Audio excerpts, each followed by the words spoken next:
మంచి క్రిస్పీగా ఉండే అరటిపువ్వు వడలు ఎలా చేసుకోవాలో చూద్దాం. మామూలుగా మనము మసాలా వడ బ్యాటర్ తయారు చేసుకుంటాం కదండి. అలా తయారు చేసుకొని అందులోకి ఆనియన్స్, పచ్చిమిరపకాయ, కరివేపాకు ఇవన్నీ వేసుకొని వాటిలో బాగా మిక్స్ అయ్యేలాగా చేసుకోవాలి. తర్వాత అరటి పువ్వుని ఇంతకుముందు వీడియోలో దీన్ని ఎలా క్లీన్ చేసుకోవాలో, దానిలో ఎలా శుభ్రం చేయాలా, దాని లోపల ఉండే ఎలా తీయాలని ఇంతకుముందు వీడియో ఉంది, అది చూడండి.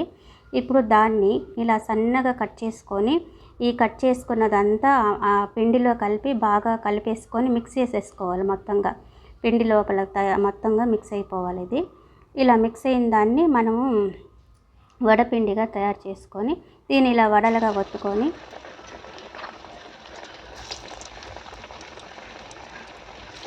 అంతే వడలు చేసుకోవడం. బాగా ఎర్రగా కాగిన తర్వాత తీసేసుకుంటే మంచి కమ్మనైన క్రిస్పీ అరటిపువ్వు వడలు రెడీ.